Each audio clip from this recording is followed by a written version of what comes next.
game will be 10 years old. So, but you know, it's an oldie but a goodie. So I went back. Classics never go out of style. All right, let's talk about this Bears game most specifically.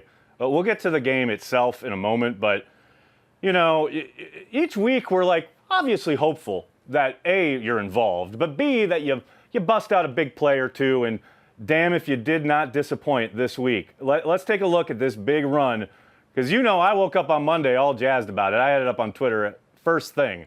Al, can we roll this thing? Because this is a thing of beauty. We got, basically a power set. DeGuara coming across the formation. Look at these bodies being moved. Big dog on the second level. And then, ladies and gentlemen, look at Mr. A.J. Dillon. Tell the safety to put his jock right there. That is what I'm talking about. And look at that. Now, this is what I'm talking about. The spidey sense. Guy coming up behind you on the right, and you come up and you cover the ball. I need to go through this step by step. First of all, when you saw it pre-snap, you're sitting back there, and you see the formation, you see how the defense is set up. Are you like, oh, it's on. I got this. Yeah. No, I mean, I was looking, pre-snap, I was just kind of looking around, and, up to that point, they had been really, really good. And honestly, throughout the game, like we had, I had that run, and then that last kind of winding out the clock. I had a couple good runs, and Aaron had a couple, but for the most part, they did really do a good job of shutting down the run. They were pretty aggressive, even the DBs and stuff. So I got to give credit where it's due. But, that was one of those situations where we came into the huddle, and it was actually Big Dog actually was like, I forget exactly how he said it, but it was like, all right, like we got to start stringing some things along here. Like, and we knew it was a run play call. It was like, all right, like, lock in and, let's get it moving. And then literally the next play. So, obviously set up by, his huge block out there. But, it was nice to remind people that 250 can move and, shake people a little bit. I mean, then when you get to the second level and you make the move on the safety, are you thinking touchdown? Are you like, okay, this could happen? Or are you like, no, I know there's people around me? Yeah, so right after I made the move, I was like, he had grabbed the quad actually, and but he was holding on to me a little bit, so I had to pick up the leg and keep driving. So I was looking at open field, and then as I was running, I kind of saw some people behind me, and more important than trying to stiff arm one guy was checking, make sure I could secure the ball and get the first down and keep the chain moving. Look at you, situationally cognizant and smart football player that you are. I love it. Obviously, the first quarter was very, kind of, I'll say, herky-jerky, to be kind. I mean, on offense, you guys couldn't get much going. And then Josh gets hurt. I mean, at that point, maybe not frustrating because there's a lot of ball game left, but was it a big adjustment once Josh went down and you had to put Lucas in there, who hadn't obviously practiced with you guys, the starters, all week? Or was it the same game plan, like, okay, next man up, let's just keep going? It's definitely tough, when one of the guys who obviously going into the week and going into the game kind of was, in that role, goes out, and we're all wishing the best for Josh and everything. I don't know anything on that situation, but, it's always tough, dealing with adversity. But that's part of, football. At any time, any guy can, go down or things might not go your way. And I feel like we've been doing a really good job all season. There's a bunch of guys that we've had at different moments that have been in different roles, what have you. And we've been doing a really good job at, just bouncing back and responding to that adversity. So I think when it happened, we were like, all right, sucks, but, Lucas is capable, more than capable. And, we can do this. We can do it on the road. And, we look to our leaders. And, as you can see, 12 had that fire in his eyes, and we were all feeding off that. Okay, you went there, so I'll ask about it because it's on my list, obviously. Aaron scores the touchdown and blacks out, starts cussing out Bears fans, as he should, as is his birthright. Obviously, you're not there when he's doing it, but when did you know this was a thing? Because it's clear that it did not take long for this to catch fire. Yeah, I mean, I knew he was fired up. I mean, getting him out there, run away from defenders, scoring, putting the ball over like that. That was a nice little highlight he had there. So we were all fired up on the sideline, but I wasn't in on that play, so I didn't celebrate with him. He came over, gave him a high five, stuff like that. And then after the game, taking the shower or whatever, I'm changing, getting ready to get on the buses and back on the plane and get back home. And I check my phone.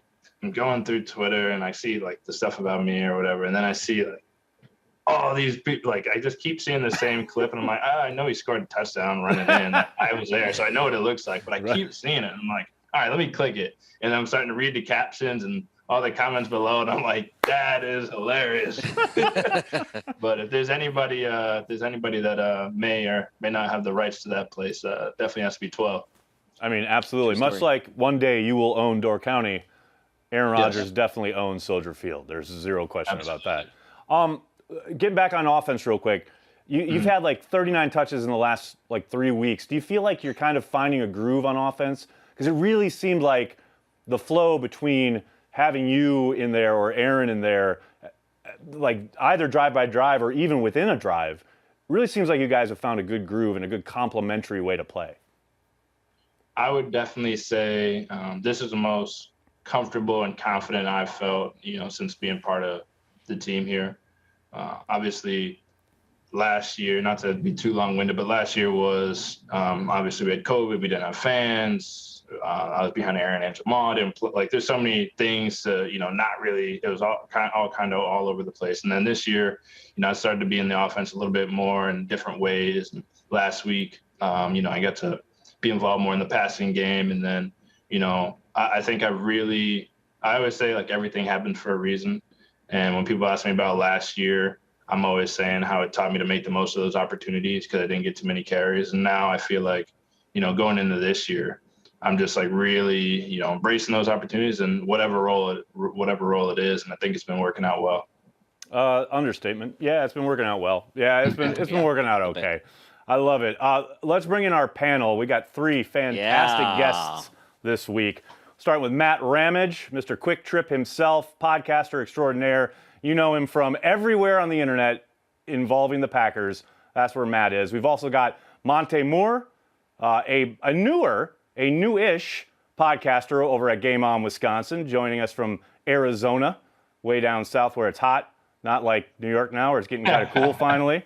And then, of course, from Packers.com, we have the one and only Wes Hodkiewicz joining us from the G itself. From Mecca itself, the inside Mecca. I love it. Love it. So, guys, thanks so much for joining us. We'll start with Matt. Matt, what do you got for Mr. A.J. Dillon here on Carry the G? First of all, AJ, what's up? What's going on? All right, so with Aaron Rodgers doing the I own you thing, which I thought was fabulous because I hate the Bears probably an unhealthy amount. How I started on social media is just trashing the Bears. I feel it. I had neighbors who were Bears fans when I was a kid. So my question is like, do players feel that like want to do a rivalry game? Do obviously the fans feel like just the hatred for the team? And I just want the Bears to lose every game possible. So like, do players feel that like going in and just like we do not want to lose to this team? We want to just demolish these guys. Absolutely. I think it's just, the culture and the tradition that we have here with the Packers. Before I got drafted, I really didn't know or really follow the Packers at all. And now in a year and a half with being with the organization, I'm like fired up every time we play an NFC North opponent. I'm like, we cannot lose this. Like, we will not lose this, we had a 12 noon game. I'm up at 8. Like, I'm ready to go right now. Who needs to warm up? Let's just do it. But absolutely. Actually, today I was streaming Skyrim, and the people in my chat, they made me name one of my swords, the bear killer or something like that, and we were just hunting bears. So, still thinking about them. I love it. That's phenomenal. Monte, what you got? I know you have a couple questions for AJ. What's going on, buddy? Yeah. So first of all, guys, thanks for having me on. It's awesome to be here talking to everybody. But so the way that the game ended, it was 4 straight AJ Dillon carries, followed by everyone's favorite play, the victory formation. So I just want to know, so how great does it feel knowing that you're like the guy out there on the field with the chance, I'm putting the game away right now. Like it's in my hands. I get to do this, especially in such a big game. Yeah, that felt so amazing for me. I'm always harping on the fact that I want to be a reliable guy. And I want like my teammates and everybody to trust me in situations.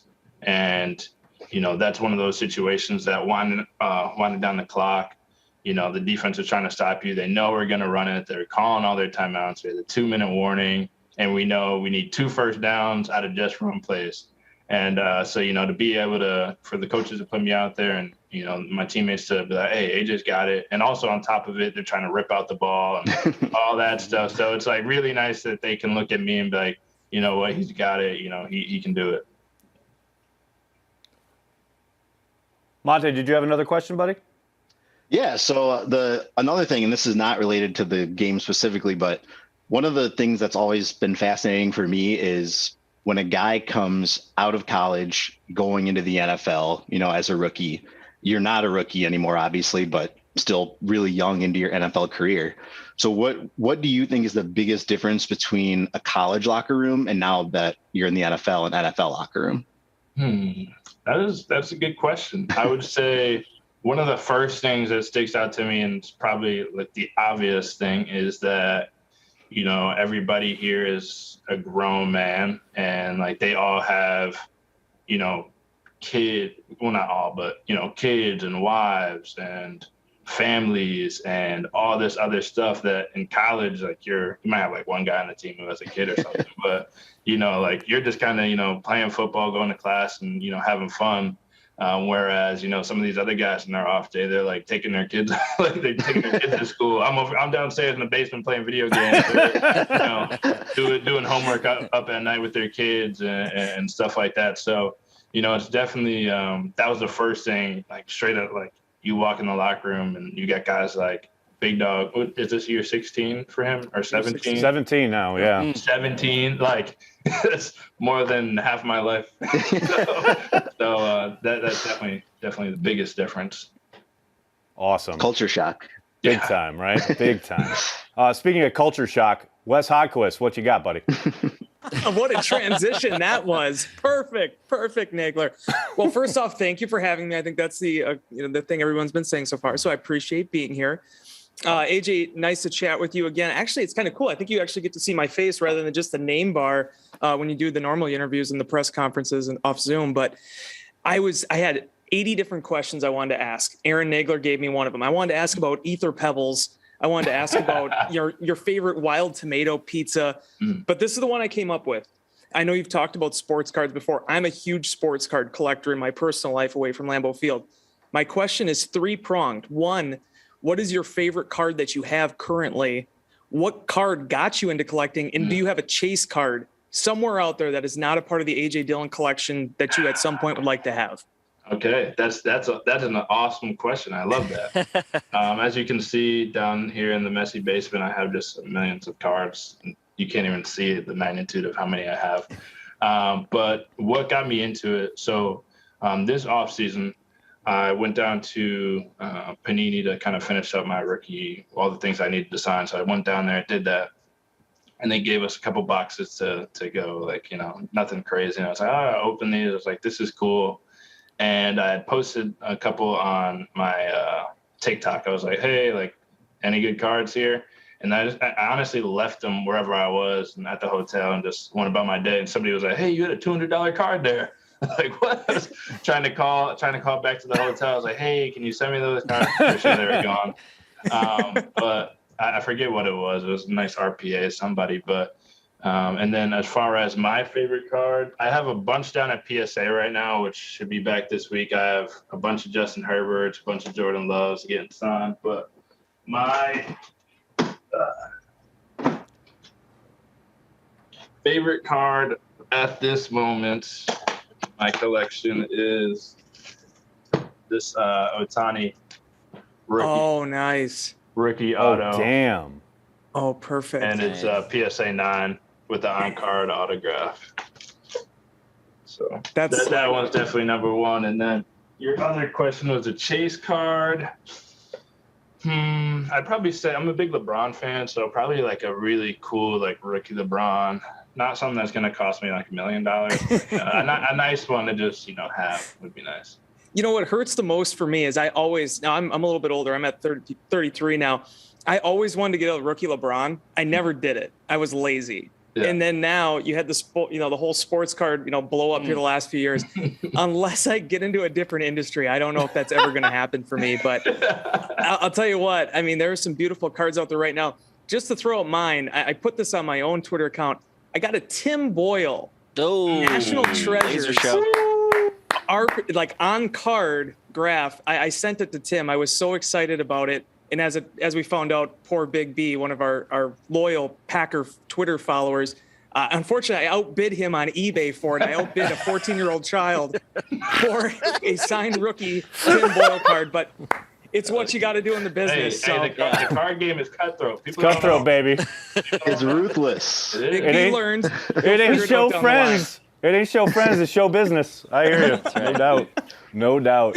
I love it. Oh, fantastic. All right, it's time. We know what time it is. It is time for Social Life. Of course, there is no Tyler Herrick here this week. He is off doing very important things like, I don't know, getting married or something. I'm not so sure. So I'm going to be doing my best Tyler Herrick impression this week for AJ's Social Life. Hit it, Al.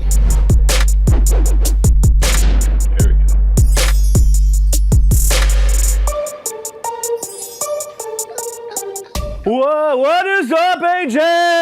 We're doing it, my guy. You're here another week. It's another dub. It's science. All right, no, I'm not going to talk like Tyler the whole time, or I'll want to kill myself. But you're here. It's Social Life time. Obviously, we're here on a Tuesday rather than a Monday, which is our normal day. So I'm just slipping through my phone last night, and I'm like, the bubbles on Insta are coming up, and I'm going through people like, oh, this guy's doing this, and this woman's doing that, and this is going on over here. And there's AJ, and I'm like, oh, what's AJ?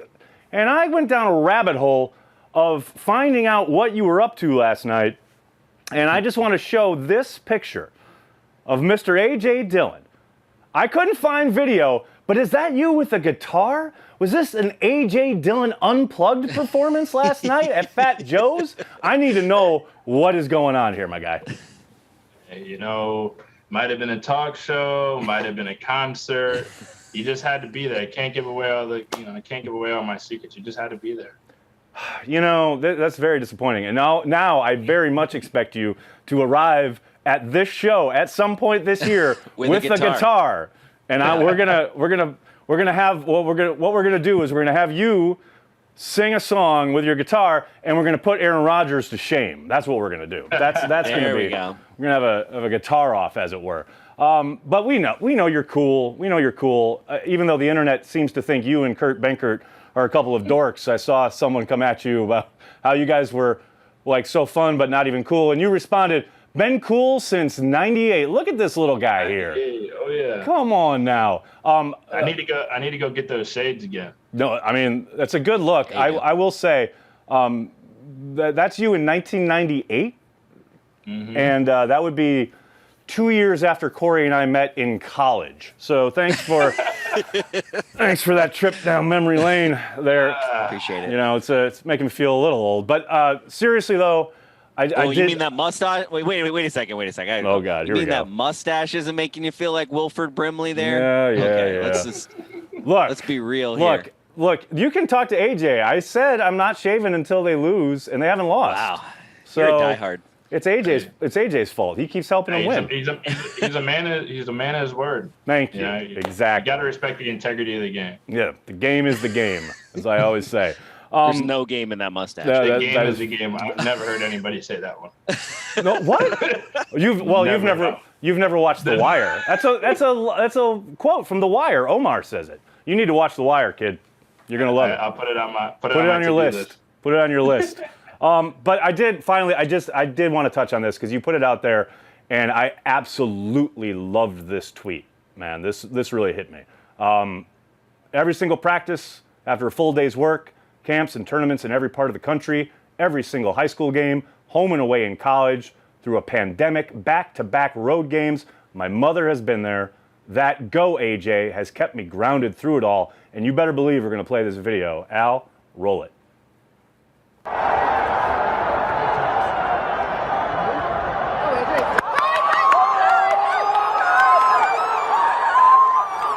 I mean, that's what it's all about right there, right? I mean, I can't even begin to imagine how special it is knowing she's there and hearing that sound. Yeah, no, it was awesome. The tweet kind of says it all, but, she's been, a huge, the biggest supporter of me and everything I've done, no matter if it's basketball, piano lessons, whatever, she's brought me there. Starting off as a single parent, working 2 jobs as a teacher, starting work at 6, coming back at like 3 or 4 or whatever to drop me off to go to practice, grade papers in the car while I'm at practice and bring me back home to my grandma's, and then go and waitress until 12 o'clock, pick me back up. Like I've seen that woman sacrifice so much, and, that's where I get all my inspiration. But, knowing that, I have her support, whether I'm playing, whether I'm not playing, whether I'm having a good game, whether I'm having a bad game, made a mistake, at the end of the day, I'm living a dream I've had since I was picked up a football. And, it really, it's really so much bigger than, wins and losses at the end of the day. As much as we love getting the dubs, she's kept me centered there. So absolutely, it's always nice. And she actually upgraded her tickets. I was like, hey, you want tickets for this game? And she was like, no, I already got plans. And her and my grandfather and my stepdad and my grandma were right behind our bench. So I saw him and was constantly making eye contact and joking. And dude, that's so great. That is cool. so great. I know too. Plus, I'm sure she was like, no, I'm set, because they give you on those away games. I don't think most people realize, most teams, not every team, but most teams give you guys the nosebleed horrible seats for the away folks. Absolutely. Dude, thank you for sharing that with us. It's really, really cool. It's got to mean just the world. That is so dope. We got anything else from the panel before we head out here tonight? Fantastic job from everybody. I just want to say that now we get to, not only you're going to have him play guitar, he's going to have to play piano. He just said he took piano lessons. So. Yep. It's been a while. I think once we get Matt to go take a picture in front of Casey's, then I'll go ahead and play. I love it. Oh, man. Don't forget to head to ajdillon28.com for everything Quad Father. They got all sorts of special deals there, merch, whatever you need when it comes to AJ, the Quad Father himself, showing it off. Gotta love it. Matt, Monte, Wes, thank you so much for joining us. For Corey, and of course, Mr. AJ Dillon. Keep carrying the G out there, Packers fans. AJ, thanks a lot. We'll see you next week, bud. Hey, thank you guys. Appreciate your time. Thank you. Thank you.